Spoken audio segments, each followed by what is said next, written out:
Police Chief Jeff Young.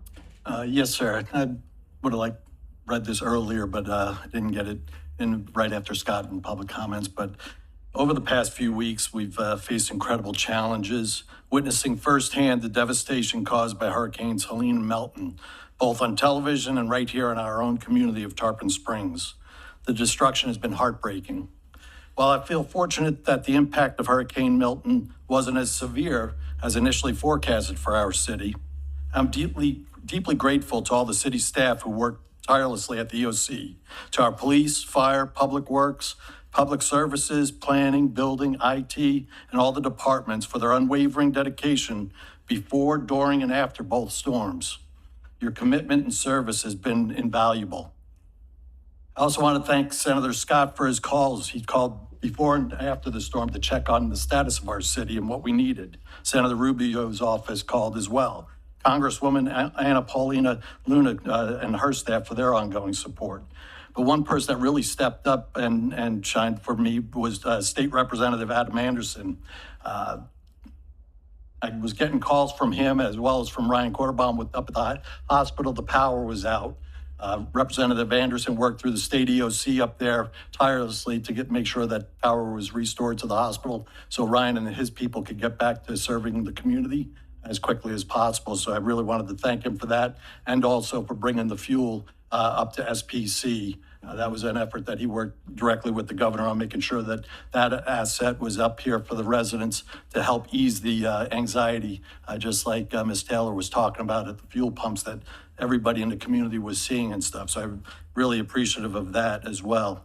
Want to just say, thank you to the governor for getting resources down to our area quickly, as well as the state EOC, Pinellas County EOC, to this Board of Commissioners and to our city manager. Thank you for your support through all of this, because it doesn't go unnoticed by the staff that's in the EOC when you have the support of everybody here as well as the community.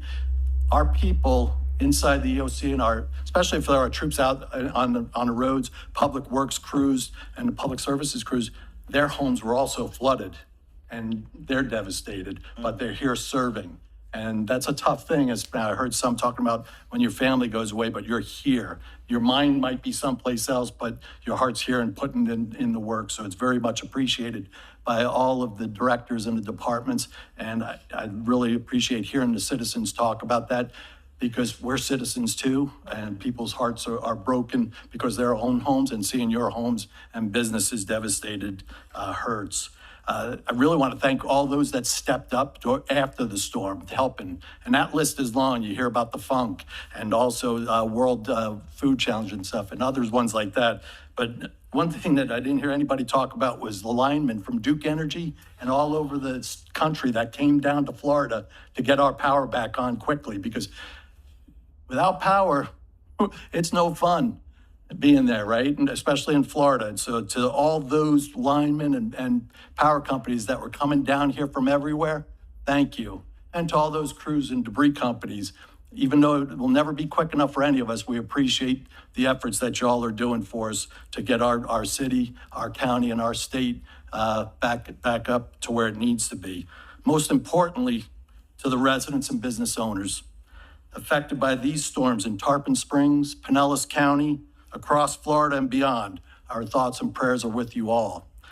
Thank you to those who heeded our evacuation warning. Scott and I put something out ahead of Milton because we were very fearful what the impact of that storm was going to bring to us and what we were going to be looking at the next day.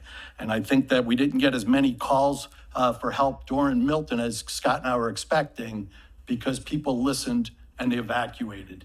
And I want you to pay attention when that comes out the next time, because they're getting a lot better at predicting where these storms are going to be going. Even though it may not hit us directly, it came pretty darn close to devastating our city. So please pay attention to those in the future, because remember, property can be rebuilt, but lives cannot. And thank you for your patience as we begin the long road to recovery. Together we'll get through this. Together we are better. And together we are Tarpon Springs strong. And thank you very much.